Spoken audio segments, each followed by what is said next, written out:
The wrong decision is indecision, right? Power and money, if given to somebody, only amplifies what's already there.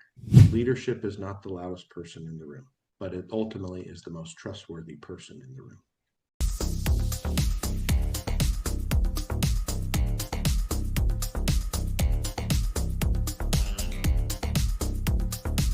This is the Future of the Future show. I am your host, Mateo Berbejicio. Welcome back to the show, everyone. Today I am joined by Lynn Cheramie, a seasoned technology and cybersecurity leader with decades of experience operating at the intersection of strategy, risk, and people. Over the course of his career, Lynn has held senior leadership roles where the stakes are high and the margin for error is slim, in environments that demand not just technical excellence, but clarity of thought, strong values, and real leadership. His journey offers a front row seat into what it actually takes to lead teams, make hard decisions, and stay grounded in moments of uncertainty. In this conversation, we will explore Lynn's professional path and the key milestones that shaped him as a leader, why leadership matters more than ever today, and what truly defines a good leader beyond titles and frameworks. We will also dig into the idea of whether leadership can be taught, the role belief systems play in guiding leaders through complexity, and whether we are facing a broader leadership crisis in modern organizations or not. Lynn, thank you so much for being here. Yes, thank you for having me, Mateo. It's great to be here. Lynn, let's get started by the very basics. What do you do today for a living? Yeah, so today I ultimately serve in a senior leadership role, in Orange County, California, at the Orange County DA's office. I am their first ever CISO. So I focus on organizational effectiveness, strategy, and overall developing people. The Chief Information Security Officer position is ultimately changed over the last 20 years. And it's more of an innovation people officer than just a security officer. But I definitely align vision, people, and execute the strategy and mission of the organization set by the DA, Todd Spitzer. And I ensure that structure, culture, and leadership practices are, cascading throughout the team. Yeah. We were having a discussion just now about your week and how tough it's been. And it's busy as ever, right? But do you think working at a government office also makes it harder in terms of the cybersecurity risks or the attacks that you faced on a daily basis? I would say so, yes. It's definitely a very adaptable environment in IT in general. You have to be malleable. You have to go different places, be different places all the time because the bad guys, they never sleep. There's Right. always one up. And so ultimately, you as a leader have to be flexible, very flexible, even if you're the one that's doing the fixing, right? So that your team can sleep or your team can go do their things. Yeah, definitely a teamwork makes the dream work kind of thing. I love it. Lynn, what are the biggest milestones in your career and how did you get it to where you are today? Well, that's a big question.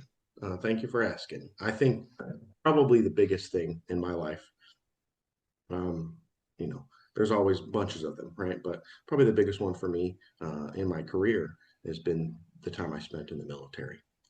Um, that experience helped shape my understanding of discipline and will and responsibility, um, followership, um, and servant leadership under pressure, extreme pressure. I've uh, I've been deployed multiple times, and the combat zone is not fun. So definitely my stress level is usually higher than most, and so that is a good thing. Most things don't stress me out. So the military taught me to be cool under pressure and to fix the issue. Um, and so I've applied that to pretty much the rest of my life, to my family, to my teams, and it's worked over well. But transitioning, ultimately into executive leadership roles, it was a defining step, right? Because that individual has to be the captain of the ship, and so you can't be freaking out, or everybody's going to be freaking out. And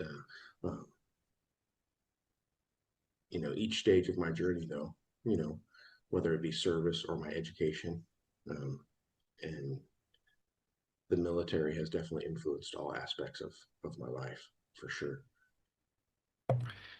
I had the luck of being able to work and have coworkers that been in the military, and it's amazing.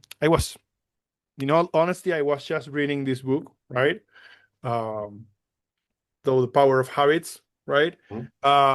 And it starts with a praise of so the military. It's if there is a place where it is understood how important habits are, the military is Mhm. it's one of those places, right? Um, how do you in your life do you think you bring that the understanding that little things, little habits every day make a difference and make up who you are? Yes, ultimately, right? Little habits, little efforts every day matter, right? Your routine matters. And so some people don't think that those small things really matter. They do, because they add up to the overall goal that you're trying to achieve down the road. And so ultimately, it's down from when you eat, when you take your shower, when you brush your teeth. All of those things matter, and that you do them at the same time every day. Um, we're humans. We are very routine driven by nature, but the military definitely forces you to make it a habit, permanent habit, I would say. And then you naturally just do it on your own once you find wherever you are, essentially, because they can drop you off anywhere in the Right. world with your backpacks and say, here, go do your thing. You will naturally, as a military unit, get into that. You'll build your place, you'll get your tents up, you'll do your things, you'll find your shower, you'll dig your hole for your bathroom. Like you'll do all the things that are required to maintain your unit. And so it has definitely flowed into my senior leadership positions that I'm in now. And I've brought all that, even through all my positions. And so it's definitely helped me and helped others too, right? Because as a leader, you're not keeping those cool skills to yourself. You're trying to help train others and grow others so that they can do these things too, to, you know, alleviate stress from their life. Because, the military was really cool with that because some people freak out about those things, right? There's just so much to do and all that kind of stuff. When it's Yeah. trained in your mind as a habit, you forget about it and you Yeah. never think about it. And so it's one less thing to worry about. So if you make it a habit, you don't have to worry about it. You're just going to do Lynn, why is leadership so important to you? it. Well, that's a good question too. I think ultimately, everything rises and falls on you, right? The good, the bad, the ugly, the culture, the morale, um, the ultimate innovation of the team relies on you. If you are not supportive of innovation and of change and of modernization with whatever career you're in, uh, nothing's going to change. Nothing will happen because the underlings aren't going to do it. They're not going to tell you, the boss, we need to do this, right? They're usually going to be quiet unless you have a very open team, right? Which is on you to make that happen. Um, your, like we kind of talked about with habit, your long term um, decisions reflect upon you. So you have to be able to make appropriate ones and see down the line of those choices, have vision, right? And I think it's, you know, really about stewardship. When you are put in leadership positions, you are a steward of those individuals. It's your responsibility for the people, not just the mission, because God's been given you that ability and put you in that place to lead those people. And so I'm very faith driven. And so I think that's probably one of the biggest parts of me and why leadership is so important is because God's given me these roles and I have to honor him and do the very best I can to help raise up other leaders, because it's our job as leaders to make other good leaders. And so it's very important and near and dear to my heart, because I feel a calling to be a leader and to stand up and to lead everybody, because somebody's got to do it, right? A lot of times people don't want to, because it is a scary thing, even for me, right? I've been doing it a long time, but it's not the face of fear that prevents you, right? It's the courage to go into it and do it for the others that ultimately wins the day, right? Because they'll follow you, because they'll see that too, and they'll know that you feel the same thing, and they'll get right behind you. And that's what you want. So you mentioned a lot of great skills there of what makes up a good leader: stewardship, servant leadership, being able to grow leaders in your team as well. What else? What do you think makes up a good leader overall? And I remember us talking about this last week, and I just thought about it for a while. And I actually wrote down the 3 C's, I call them, of what I think makes up, probably, you know, can cover most of the things, right, in the person, right? And the first one is character. And so ultimately, you can't train character. That includes things like integrity, humility, moral clarity, right? Um, that you can't train. And so if someone has that, the other leadership things you can teach them. The other IT things you can teach them. Technology things don't matter. That's easy. That really is. You can't teach somebody good character. Competence is another one, right? That's another C. The ability to make sound judgments, right, and execute effectively, right? A lot of people are paralyzed these days as leaders from making decisions. That's the wrong decision. And so the wrong decision is indecision, right? As leaders, you have to make a decision, whether it's A or B, right? You can't do nothing. So a lot of times people just do nothing. And so you can't do that. That will paralyze a team. That will paralyze the organization. That will paralyze your mission. You're going to make bad ones. You're going to make good ones. Well, guess what? You're a leader, and that's what happens. That's the bag you get. You get the good and the bad. And so you have to talk to yourself about things like that if you're not prepared to be a leader, because that's what you're going to get. You're going to get yelled at sometimes when you make a poor decision. You have to accept that before it happens. And so that's how it goes. And last one, right? Care for people. I think that as a leader, that is your ultimate goal, because if the people are cared for, the mission will accomplish itself naturally. It will do it on its own. The OCDA's office is a testament of that. We were breached in 2023. They never had a cybersecurity officer before.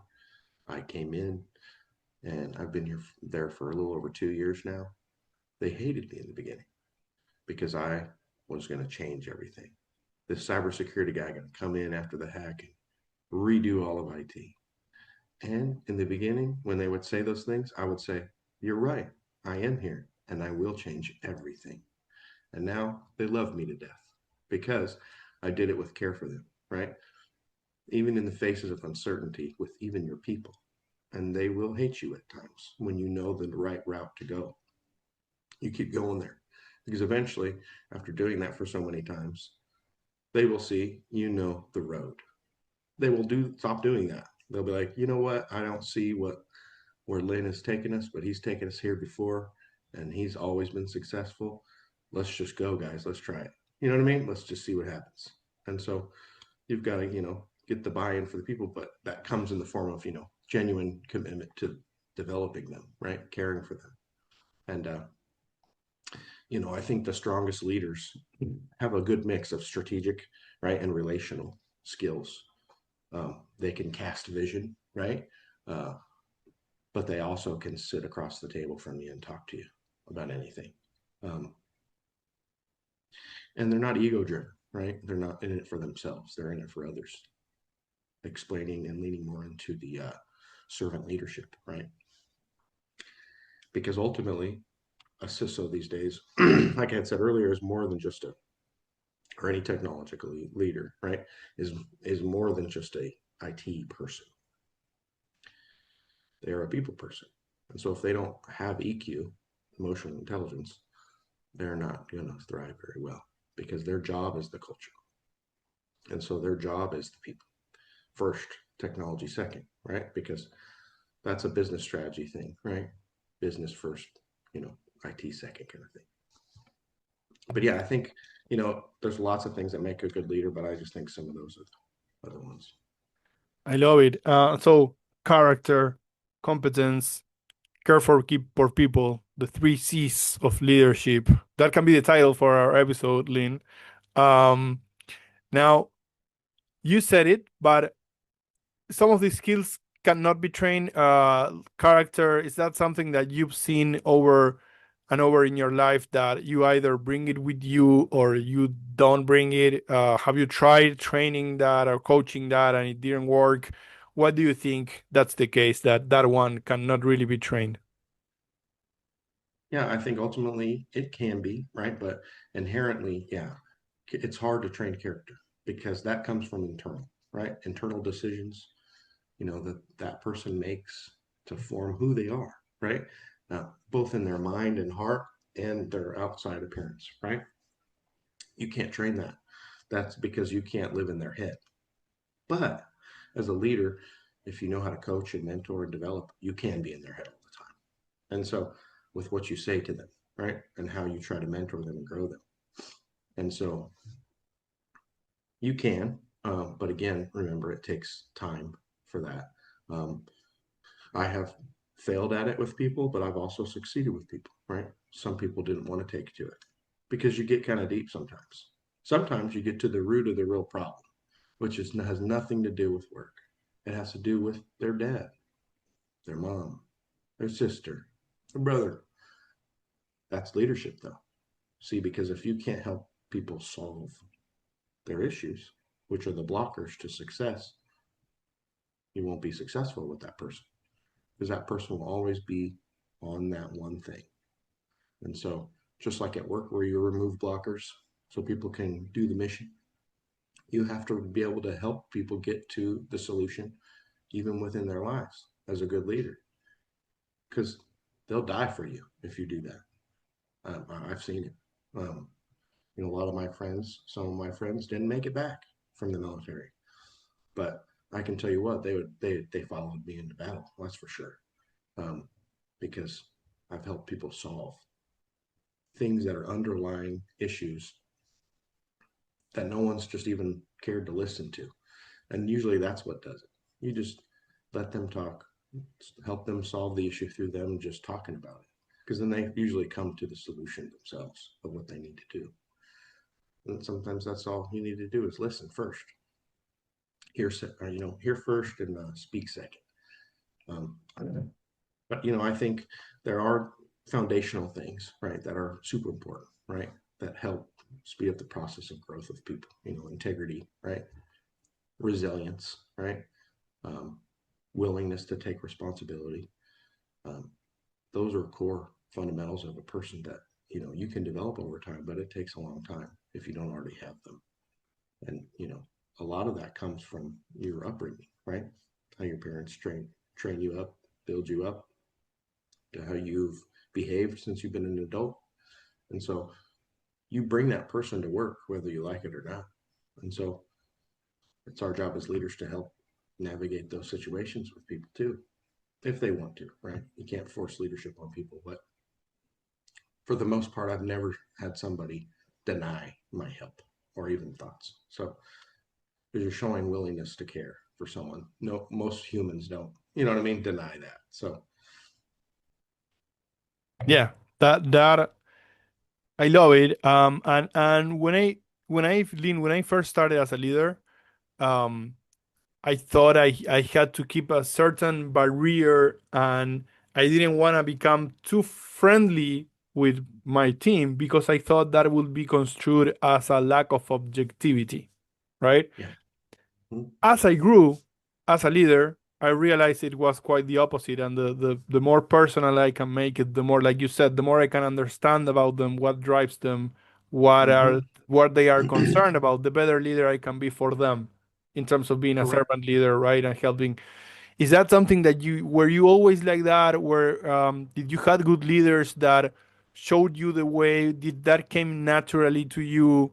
Um, And as an outsider, when I think about the military, I don't think about it that way, right? But you got very personal, and maybe it's the opposite. Maybe you got more personal because you spend more time together. I don't know, but can you tell me a little bit about that and how that came about within yourself? Yeah, I think, a lot of it came from my upbringing. My father's a pastor, has been for 30 plus years. Once a pastor, always a pastor or priest, right? You never retire from serving the Lord. Um, he's semi-retired now, doesn't preach as much, but, um, you know, he raised me in the faith with my mother and the tenets of servant leadership from Jesus Christ, right? And learning about who the best example to follow would be. And using those to show a picture to hold up to myself and say, hey, are you these things? He used to do that to me a lot and say, here's the things. We would write them down. Are you these things? And I would be like, no. And he'd be like, that's okay. I'm going to help show you how to become those things. And he helped train me to be a better mentor, a better person, better Christian. And as a result, I got to see a process of someone having mercy on me, right, and grace to sit me down and to train me to be a better human, right? Whether you're religious or not. And that really stuck with me because I was like, because this was my stepfather too. He didn't have to do this. He didn't do any of this, but he did because he loved me and he wanted to show me a better way. I think that was probably a big thing in my life that's made me who I am, is that foundational growth. And God's blessed me with a lot of good mentors throughout my life from start to finish. And that has definitely helped. And even the bad ones, right, are still good mentors. And so that's what people don't understand is when the bad mentors come, and they will, bad leaders are everywhere. You still have to pay attention to what they're doing because you don't want to do those things either. And so you have to concentrate on what they're doing too, not just slough off and ignore them, right? Because then you won't learn the lessons from them either. And so definitely have read a lot of leadership books. And then of course, military too, like to your point, learn some of that in the military, right? Because if the military is so tight knit, it's a family. It really is. You could show up at an event and not know anybody, and in 15 minutes you'd know everybody, naturally. And so that's just how it was. And so the Air Force was really good to me and helping me become a better person. And so, and then in some aspects of the military, they don't like that, right? Sometimes it's just do the job, right? We can do the why later, right? Which helped as well because there are times in leadership, I don't have time to sit you down and talk to you about everything. We need to get the job done in this situation. We'll talk about it later, right? And so that's also helped train me so I, don't get too friendly, like to your point, right? Because there are times where you can't be overly friendly. This is an emergency. We got to do the thing. You know what I mean? Talk about it later. You know what I mean? Go do the thing. And so that's also helped me, with the military, having that aspect too. But to your point too, I don't think you can be too friendly. I mean, love and care for people. If if people disrespect you when you're doing that, well then thank you. You've just told on yourself, and now I know who to fire. And so we don't do that. You know what I mean? We don't have to be mean to each other, unprofessional. Um, and like we previously talked about, that reveals your core values. Then that reveals who you really are when you treat people poorly. And so, if the longer you let people speak, the more they'll tell on themselves. So that's why it's good to listen first. Yes, sir. Lynn, do you think there's a leadership crisis today? Another good question. I do think there really is. You know, people are definitely, I think, it's a combination of a lot of things, but ultimately, I think the biggest thing is like transparency, authenticity with leaders, right? Ethical conscience, right? these things are demanded more of us as leaders than ever before. And we as people are elevating individuals that necessarily lack that moral grounding. They don't deserve to be in those positions. CEOs and CIOs, excuse me, do not possess the necessary skills for those positions. And so we elevate these people. And then we wonder why the companies start to suck 15 years later. Example, McDonald's. Example, Cracker Barrel. Example, any example you want to give in America. Things get destroyed because we elevate people that are not qualified for those jobs. And that's with any position, right? You don't hire a system administrator in IT that doesn't have some set of skills learned from being a help desk technician. You want to hire somebody off the street that just worked, a sales job that has no IT experience. You would at least want them to have some experience in that position below it. Succession, right? Working up, right? We hire people sometimes because they're our buddy's daughter. Never been a CEO. Magically, tomorrow she's a CEO making $2 million, but she's evil. What do you expect to happen? Of course, she's going to be that way with the people in the company too. And then 2 years later, you're going to have a lawsuit on your hands and all sorts of stuff. So, that's the big crisis, right? We have to be very careful about who we elevate in the positions, and disregard social pressure to pick people certain ways or whatever, right? Or elevating our friends, kids, that kind of thing, because there's a rapid evolving technological advancement happening. And short-term performance is definitely in demand right now. The habits and things we talked about earlier, we have to have leaders that know that path and know that route and have been that route, and that's their route every day, so that they can chart that course with the teams throughout the world, right? And make meaningful change, because AI is taking over for sure. Excuse me. But yes, ultimately, there is a leadership crisis. And that is, I think, boils ultimately down to we don't have the right people most of the time in the right positions. Right. Because we're picking for the wrong things. It's a meritocracy crisis in a way, what you're describing, right? It's putting people in places for the wrong reasons and not because they earned it. Correct. Right. You wouldn't, on my team, give you an example. I've had people on my teams before where they would be like a network engineer, right? But they want to be a supervisor. And I go, cool. I go, well, do you have supervisor skills? And do you have these aspects explained to me? You have these things, right? Because if people do, they can voice those things out loud, right? And so you give them the platform to prove it, right? And to show it. And most of the time there's no answer really, because they don't have it. And so people want the title of CEO and the pay, but they don't want to do the growth that was required to get to that point. And it's more than just the title and the pay. That's the last, right? That's the cherry on top. You got to do all the work to get there. And then you get that.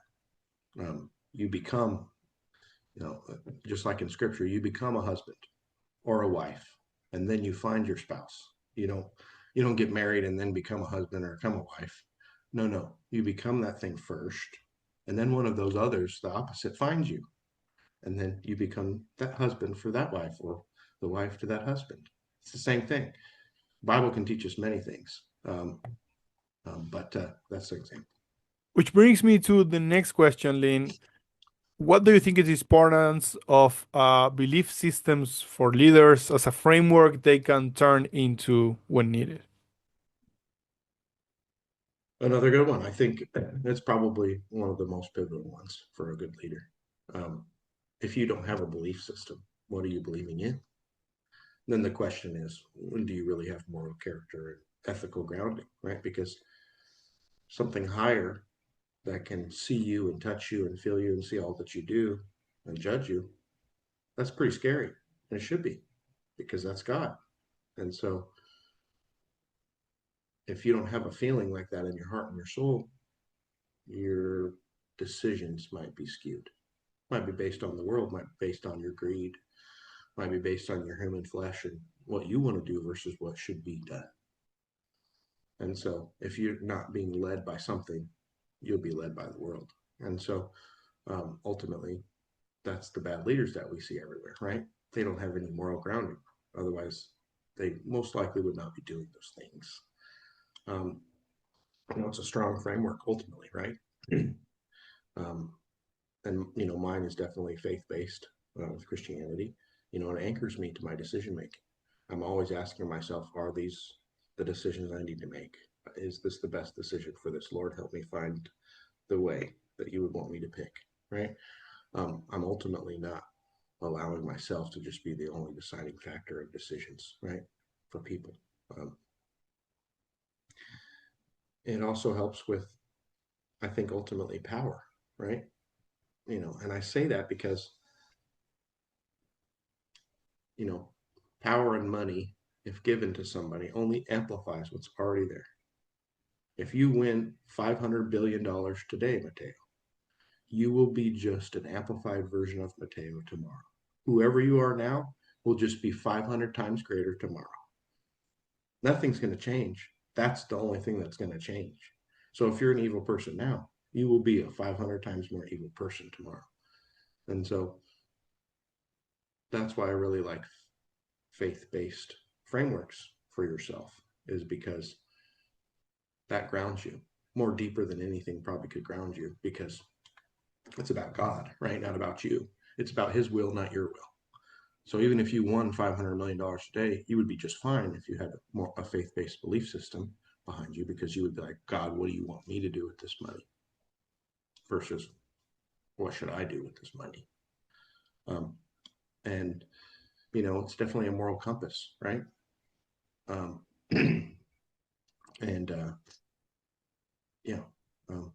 definitely think it's super important belief system.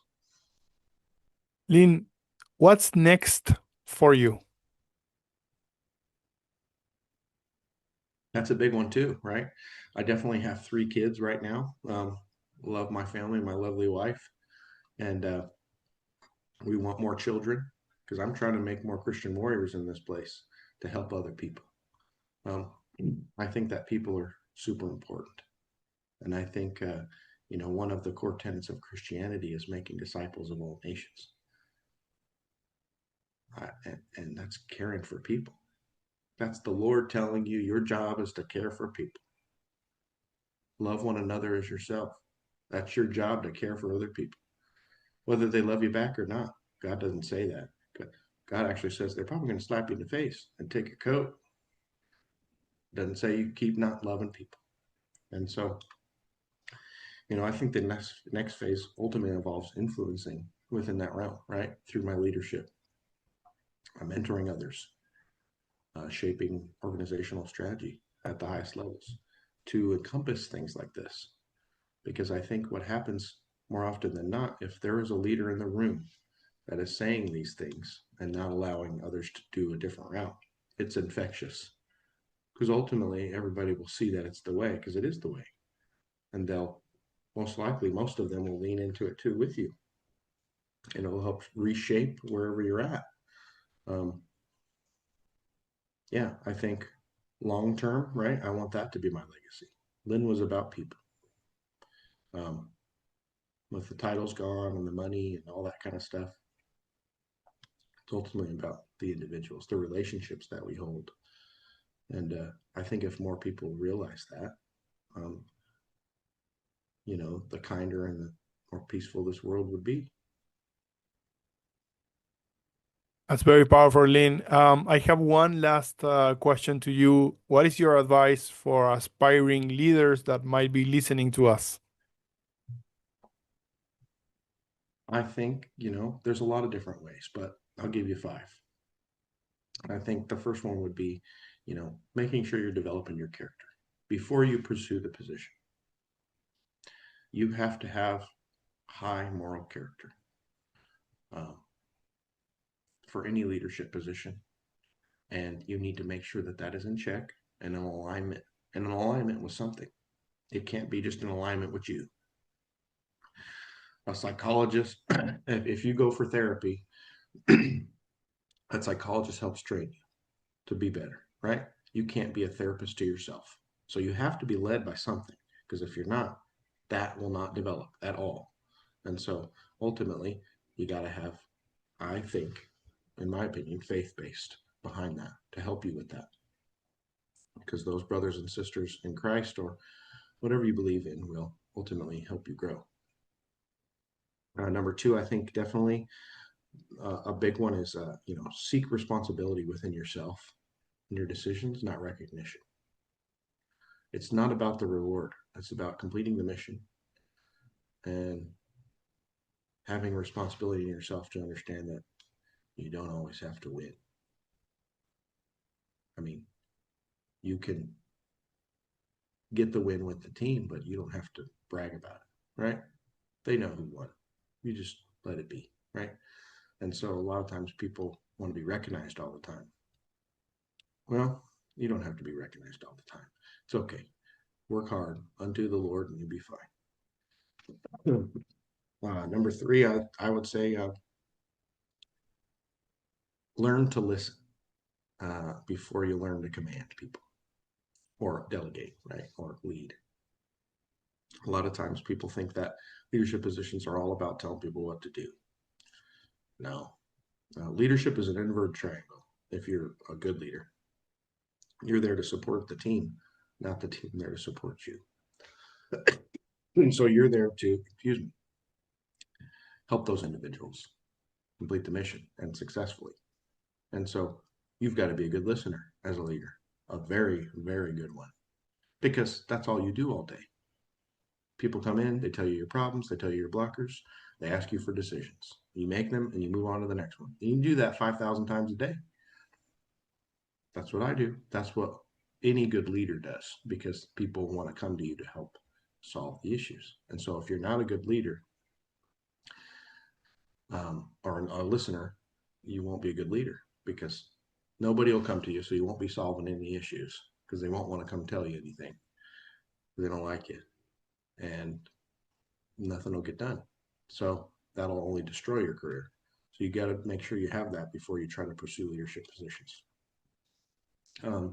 Number four, I'd say, is stay teachable. You ultimately are a student of life until you die. You don't stop learning. You're learning forever. And if anybody says they're done or they're there, you're not there. We're all to be learning until we die. And so you should be teachable. You can learn something new every day. Doesn't mean anything. Like, doesn't mean you're stupid. Everybody's a human. Like, we don't know everything. And so, but what honestly tends to happen is people have those egos and they think because they got a master's degree or a doctorate degree or whatever, they know all of the things. No, you don't. It's okay. I don't even tell people I have those things because I don't. I don't need to. And you don't. Stay teachable, right? It's not about the titles or the certificates or not all about that stuff. And those are the people that get promoted. And those are the people that get put in charge of things. And those are the people that people like. And those are the people that have influence. That's what you want to be. You want to be remembered for the good things, not for your ego. And so those are the people that usually get elevated quicker than most. And the last one, I think this is probably the biggest one, right? If you don't know how to lead yourself, how can you lead others? So ultimately, if you don't have integrity, discipline, humility, before you even attempt to lead others, how can you lead them? And so, that's just like in scripture where it says, take the log out of your eye before you look at the speck in others. You have to correct yourself first before you go tell other people what they're doing wrong. And so that doesn't seem right. You're going to go tell other people what to do, but you don't know how to do it yourself. So you have to learn these things. You have to grow yourself, your character. You have to evolve into something more.